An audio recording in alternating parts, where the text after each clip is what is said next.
बिन भक्ति नहीं सार कुछ, खोजा सकल जहान। विरथा जीवन भक्ति बिनु, गावे वेद पुराण। बोलो जयकारा बोल मेरे श्री गुरु महाराज की जय। बोलिए साचे दरबार की जय। श्री आनंदपुरवासी भगवान की जय।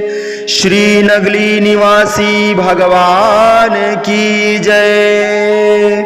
श्री सच्चिदानंद भगवान की जय। समस्त भगत जी को जय सच्चिदानंद जी।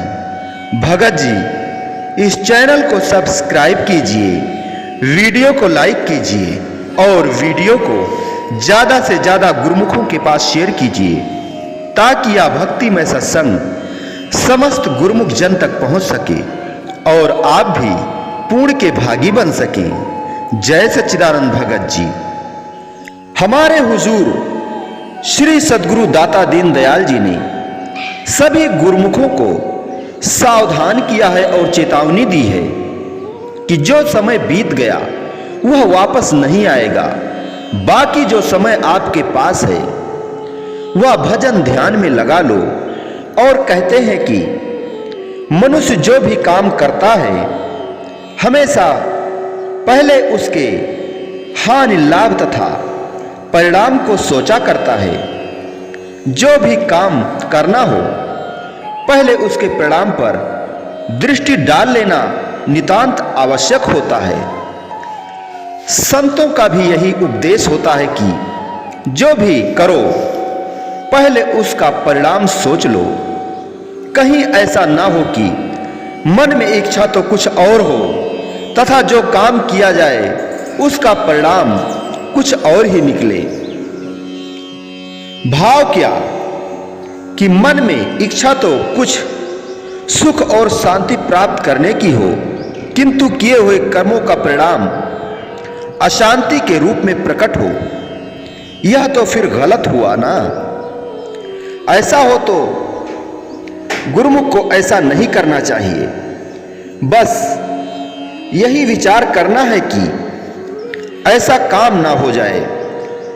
संतों महापुरुषों का यही उपदेश है कि जो काम करो वह उल्टा ना पड़े, अर्थात जब सुख शांति की प्राप्ति का यत्न कर रहे हो तो ऐसा कर्म भी करना चाहिए जिससे सुख शांति प्राप्त हो सके। संसार में प्रत्येक मनुष्य सुख शांति की प्राप्ति के लिए ही सब कार्यवाही करता है। यदि उसकी इस कार्यवाही से सुख शांति का परिणाम न निकले तो फिर क्या उससे लाभ हुआ। प्रत्येक मनुष्य संसार में नियत अवधि लेकर आया है, इसीलिए जीवन के उद्देश्य को भी सोचना है। यदि गफलत में समय बीतता चला गया तो यह समय भी वृथा ही बीत जाएगा। काम चाहे कोई भी करो, समय को तो बीतना ही है और वह बीत भी जाएगा, चाहे उस समय में कोई लाभ उठाए या ना उठाए। किंतु संत महापुरुष पहले से ही जताते हैं कि यदि इस प्रकार गफलत और लापरवाही में समय बीत गया और अपने काम का परिणाम न सोचा तथा यदि परिणाम तुम्हारी इच्छाओं के विरुद्ध निकला तो यह कितने खेद और दुख की बात हुई। यह एक ऐसी बात है जो ध्यान पूर्वक विचार करने के योग्य है। यदि मनुष्य इस समय में गफलत और लापरवाही बरतेगा तो फिर अंत में उसे पश्चाताप करना पड़ेगा। ऐसा नहीं होना चाहिए कि चलो जैसा समय बीत गया सो बीत गया, वही ठीक है। नहीं, यदि समय का ठीक तरह से उपयोग ना किया और अंत में दुख, पश्चाताप, चिंता, क्लेश तथा कल्पना पल्ले पड़ी तब तो बहुत नुकसान हुआ। संत महापुरुष जताते हैं कि, चेतावनी देते हैं कि और सावधान करते हैं कि अपने विचारों पर दृष्टि रखो, अपने भीतर की जांच परख करते रहो। जो मनुष्य अनजाने स्थान के लिए सफर करता है उसे सदा यह ध्यान रखता है कि कहीं मैं गलत रास्ते पर ना चला जाऊं और अपनी मंजिल से हटकर उबड़ खाबड़ रास्ते में न भटक जाऊं। उसे सफर में हमेशा सचेत रहने की जरूरत होती है। वह हर समय सोचता विचारता है, लोगों से पूछता है और अपना इत्मीनान करता है। इसी प्रकार ही संत महापुरुष फरमाते हैं कि मानुष जीवन भी एक यात्रा है। यह यात्रा विचार रूपी गाड़ी पर तय हो रही है।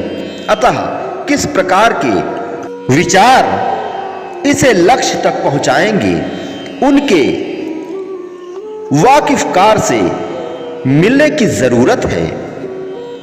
सद्गुरु जीव को अपने विचारों पर दृष्टि रखने का उपदेश करते हैं कि कहीं धोखे में न आ जावे। हमेशा अपने विचारों और मन को नियंत्रण में रखना जरूरी है। जिस प्रकार कोई मनुष्य घोड़े पर सवारी करता है तो उसकी बागडोर अपने हाथों में और अपने नियंत्रण में रखता है। यह सवारी का नियम है। सवारी करने वाले को सदा बागडोर अपने नियंत्रण में रखनी चाहिए ताकि घोड़ा गड्ढे में न गिरा दे। इसी प्रकार अपने संकल्प विकल्प का और विचारों का नियंत्रण में रखना जरूरी है ताकि इनकी बागडोर अपने हाथ में रहे। एक ड्राइवर या मोटर कार वाहक जब अपनी मोटर चलाता है तो उसका स्टीयरिंग व्हील अर्थात नियंत्रण चक्र अपने वश में रखता है। बड़े ध्यान से और सचेतता से मोटर चलाता है। यदि वह गफलत करेगा तो खतरे में जा पड़ेगा। अब सोचो कि सफर में कितना सचेत रहने की जरूरत पड़ती है। बिल्कुल इसी प्रकार कि जैसे मोटर का अथवा किसी अन्य का वाहन का सफर है और उसमें खबरदारी जरूरत पड़ती है, अर्थात वाहन की बागडोर या उसके कुल पुर्जे को अपने नियंत्रण में रखना जरूरी होता है, अन्यथा नुकसान और खतरे में पड़ने का भय है। इसी प्रकार ही यह जिंदगी का सफर भी हर प्रकार हर समय तय हो रहा है। प्रत्येक व्यक्ति मुसाफिर है। 24 घंटे यह सफर तय हो रहा है तथा इस सफर में सदा चैतन्यता और खबरदारी की जरूरत है। नुकसान से बचने और ध्यान रखने की जरूरत है। तुम देखते हो कि घड़ी की सुई सदा चलती रहती है, वह कभी थकती नहीं, रुकती नहीं है। इसी प्रकार जो समय बीतता जा रहा है, समझो कि यह सफर तय हो रहा है। यह सफर पल पल में तय होता रहता है। इसीलिए पल पल में होशियारी, खबरदारी और चैतन्यता की आवश्यकता है कि कहीं जीव धोखे में ना जा पड़े। जब सवारी जा रही है, चाहे कोई भी सवारी हो, कार है, मोटर या अन्य कोई सवारी जिस पर उसने सफर तय करना है, तो वह गफलत कहाँ करता है। उसे तो सफर में नींद तक नहीं आती। एक पल के लिए गफलत करना भी खतरे में पड़ना है। सफर चाहे दिन में पेश आवे या रात में, सफर करने वाला ना तो नींद करता है और ना ही गफलत करता है। ड्राइवर या सवार कभी सफर में गफलत नहीं करता, बल्कि सदा चैतन्यता और खबरदारी बरतता है। जिसे सफर करना होता है वह सोचता है कि मैं खाना भी ना खाऊं अथवा किसी ऐसी वस्तु का इस्तेमाल भी ना करूं जिससे कि नींद, आलस और सुस्ती आवे। बस यह सफर का नियम है। इसी प्रकार हमारी रोजाना जिंदगी का एक सफर है। जिस प्रकार सफर में सवार खबरदार रहता है, इसी प्रकार ही समझो कि तुम भी मुसाफिर हो और दिन रात सफर कर रहे हो। श्वास तो कभी रुकता नहीं, वह कभी रुकता है क्या? जब श्वास 24 घंटे चलते हैं तो इसका अर्थ यह कि 24 घंटे सफर भी चल रहा है। क्या कोई ऐसा समय भी आता है जब श्वास रुक जाता है? नहीं। काम करते हुए, नींद में रहते हुए, उठते बैठते, सोते जागते श्वास चलते रहते हैं। जब 24 घंटे श्वास चलता है तो 24 घंटे भी सफर भी चलता है। जब 24 घंटे सफर चलता है और फिर भी गफलत में समय गुजारे तो उसका परिणाम क्या होगा? इसलिए सोचो कि तुम्हारी कितनी खबरदारी की जरूरत है। यह जीवन का समय लापरवाही में नहीं गुजारना है। इसमें बहुत खबरदारी और सचेतता की जरूरत है। महापुरुष कहते हैं कि एक पल के लिए भी सफर में गाफिल ना रहो। आम संसारी जीवों की तो बात ही क्या है, वे तो सदा से ही गलत रास्ते पर जा रहे हैं। मगर नहीं, गुरमुखों का तो मार्ग उनसे अलग है। दुनियादारों से उनका मुकाबला क्या? एक दुनियादार मनुष्य यदि भगवान को नहीं मानता, सद्गुरु पर विश्वास नहीं रखता और भक्ति पर निश्चय नहीं लाता, तो क्या उसकी देखा देखी करनी है या दुनिया के पीछे चलना है? नहीं, दुनिया के पीछे मत चलो। यह तो भक्ति का मार्ग है। इसमें तो संतों महापुरुषों के पीछे चलना है। यहां संतों महापुरुषों के इशारों को समझना है कि उन्होंने क्या फरमाया है तथा उनका वचन उपदेश क्या शिक्षा देता है इत्यादि। विचारवान या समझदार पुरुष आम दुनिया के विचारों को नहीं देखते, बल्कि महापुरुषों के उपदेश, उनकी मौज और उनके विचारों के अनुसार उनकी सब कार्यवाही होती है। महापुरुष फरमाते हैं कि गफलत करोगे तो खाओगे मार, गफलत करोगे तो खाओगे मार, बेटा व बेटी कोई लेगा ना सार, बेटा व बेटी कोई लेगा ना सार। अर्थात दुनियादारों की तरफ हरगिज नहीं देखना। यदि दुनियादारों को देखोगे तो उनका प्रभाव पड़ेगा। भला यह क्या जीवन है कि झट दूसरों के विचारों के प्रभाव को ग्रहण कर ले या तत्काल ही कुसंगति का रंग चढ़ा जावें तथा औरों के ख्यालों को अपना बना लेवें? ये तो फिर हजारों ही उसके पथ प्रदर्शक और गुरु बन गए। यह क्या नियमित जीवन है? नहीं। चाहे कुछ भी क्यों ना हो जावे, चाहे सृष्टि भी क्यों ना विपरीत हो जावे, किंतु गुरुमुख कभी भी अपने सद्गुरु के वचनों की परिधि से बाहर नहीं जाता। गुरुमुख तो इस प्रकार समय गुजारता है। गुरुमुख को विचार करना है कि मेरे विचार किस रुख में काम कर रहे हैं, संसार की तरफ या सद्गुरु की तरफ। इस बात को सदा दृष्टि में रखना है। जिसका रुख सद्गुरु के वचन की तरफ है, उसकी सब कार्यवाही ठीक है। वह कभी भी धोखे में नहीं आ सकता। और यदि जरा भी सद्गुरु के वचन को भूल गया तो फिर सारी कार्यवाही ही गलत है। जरा भी सद्गुरु के वचन से रुख हटा नहीं की, शत्रुओं ने उस पर अधिकार पाया नहीं और मन के अधीन हुआ नहीं। शत्रु कहां गाफिल रहते हैं तो वे सदा सचेत और होशियार हैं। मन, माया और काल हमेशा खबरदार रहते हैं। वे जरा सा जीव को गफलत में जाता देखते हैं कि लूटने में देर नहीं करते। इसीलिए गुरुमुख को पल पल के लिए भी गाफिल नहीं होना चाहिए। सतपुरुष फरमाते हैं, उठत बैठत सोवत नाम, उठत बैठत सोवत नाम, कहु नानक जन कै सदकाम, कहु नानक जन कै सदकाम।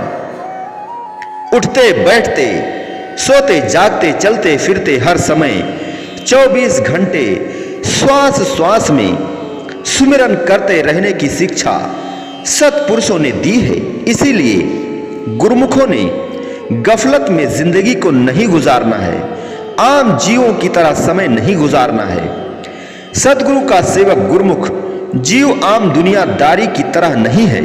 बस इसी प्रकार हमेशा रुख महापुरुषों के उपदेश की तरफ होए, फिर तो सदा निश्चिंत रहेगा, आनंद और सुख में जीवन व्यतीत होगा। न काल का भय न माया का डर, वह तो 24 घंटे सुखी होगा, क्योंकि उसका रुख सदगुरु की तरफ है। और दुनिया का रुख किस तरफ है? माया की तरफ ही उसका रुख है ना। किंतु गुरुमुखों और दुनियादारों के लक्ष्य में बड़ा अंतर है। विभीषण लंका में रहता था, किंतु उसका रुख श्री राम जी की तरफ था। रावण के निकट रहकर भी उसका रुख रावण की तरफ नहीं था। फिर परिणाम क्या निकला? यही कि वह जाकर श्री राम जी से मिला। इसी प्रकार ही गुरुमुख भी जहां भी और जिस अवस्था में भी रहे, उसका रुख अपने इष्ट देव की तरफ रहे, उन्हीं का ध्यान, उन्हीं की मौज और उन्हीं की आज्ञा में दृढ़ होवे। फिर कभी माया का उस पर अधिकार नहीं हो सकता, ना ही कभी दुखी हो सकता है। इसीलिए सूरत को 24 घंटे खबरदार रखे, कभी भी गफलत में समय ना गुजारे। तात्पर्य क्या कि तुम पल पल में सफर कर रहे हो। इस सफर में यदि अपनी सूरत को और अपने ख्याल को सदगुरु के वचन की रहनुमाई में और उनके पवित्र ध्यान में लगाए रखोगे, तो फिर कभी धोखा नहीं खाओगे और अपने लक्ष्य को प्राप्त कर लोगे। बोलो जयकारा बोल मेरे श्री गुरु महाराज की जय। बोलिए साचे दरबार की जय। श्री आनंदपुरवासी भगवान की जय। श्री नगली निवासी भगवान की जय। समस्त भगत जी को जय सच्चिदानंद जी।